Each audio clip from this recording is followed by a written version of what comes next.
And welcome. David Levin here, Raising Your Game Today. This is Tuesday, so we're talking sports and sports parenting. Fridays for all things inner game. All right, this week we are talking about athletes' dreams, or really what to do when the dream is over. Because at some point, every athlete's dream is going to come to an end and they'll find themselves in the rest of their life. So this occurred to me this week with the news that Tom Brady is retiring again, for real this time, apparently. And also, the Grammys happened this last weekend.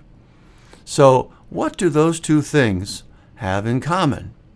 Well, the Grammys reminded me of how I am just not at all in the music world anymore and haven't been for years, but it was my whole world for most of my adult life. I was all in with music from the time I joined my first band in high school in 1975 to when I stopped after releasing my fourth CD in 2008.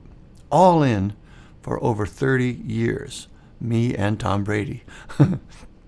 Now, of course, there's very little in common between a musician who very few people ever heard of and maybe the greatest NFL player of all time. But the question isn't about the level of success.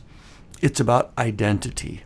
And what do you do when the identity you've had for your entire life goes away and you have to find a new one? Most kids are not going to be pro athletes, of course.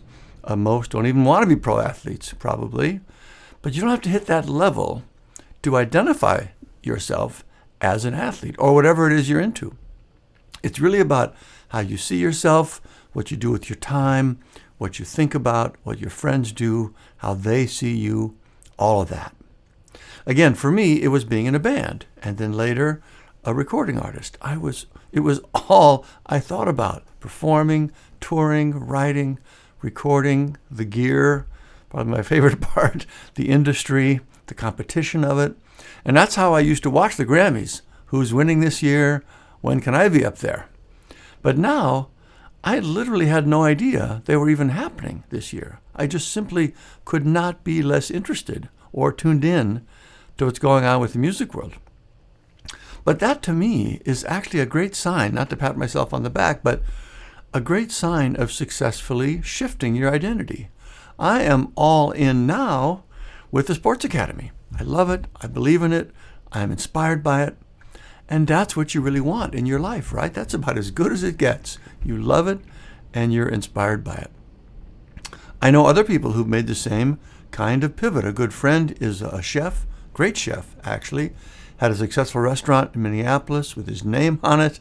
And being a chef is definitely an all-in life.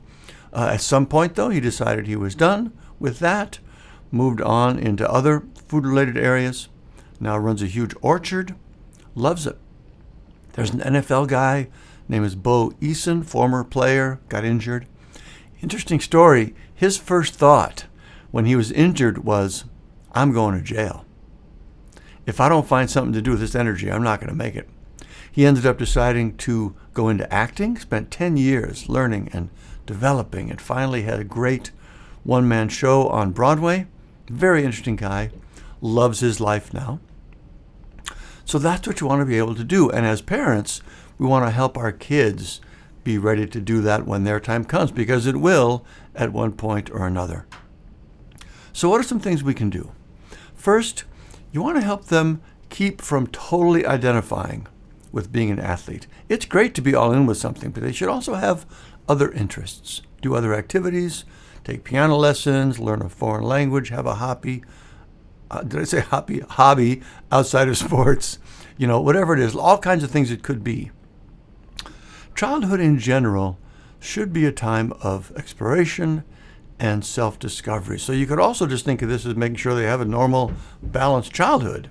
Just don't let the main focus so dominate their lives that there's nothing else there. Second, and I think this is especially helpful, is to help them identify with their core self, with the self that's there when their thoughts are quiet. Now, for a lot of people, they never do that, right? They never really become aware of their core self, the self that's separate from their thoughts, feelings, and body. But that's one of the biggest benefits of a mindfulness meditation, for example, which is one way you can become aware of this. When you quiet your thoughts for even a moment, you notice that there's a you who's still there. And that is the core self I'm talking about.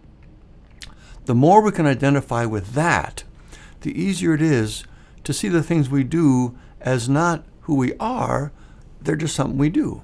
And when that something needs to change, it's relatively easy to do it without threatening our core sense of self. So meditation's helpful with the right framing. Our Sports Academy training is perfect for it. Of course, it's pretty much the core of what it's about, learning to recognize this core self and separate from these external things. A third suggestion is to frame it all in a larger context. Even the most successful sports career is only going to last for a relatively short time. The rest of their life is going to be the most of their life. So even if they are credibly thinking about a high-level sports career, it still makes sense to plan for that to be part of a larger plan. What life are they building toward long term? Which college should they go to best prepare them for that? I think that's super smart, and again, helpful to keep from becoming totally identified with being an athlete. If their sports career is just one step in a larger plan, well, it's just one thing I do, right? It's not my whole life. Make sense?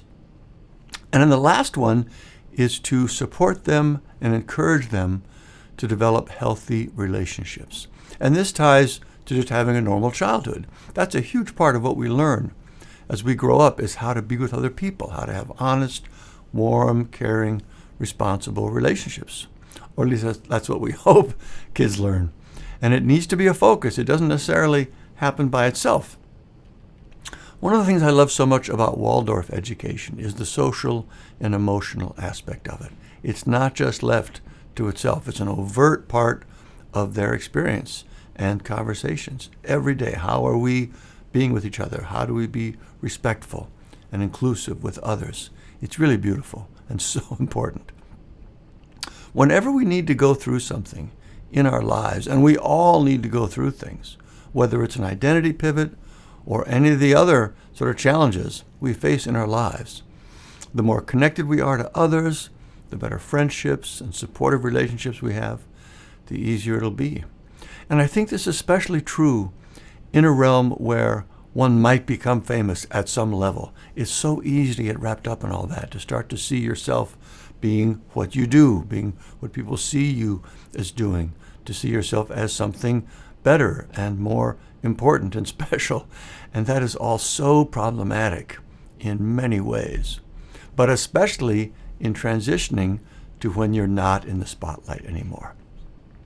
So the more you can know how to be genuine with people and have people in your life who know you separate from all of that, it makes a huge difference.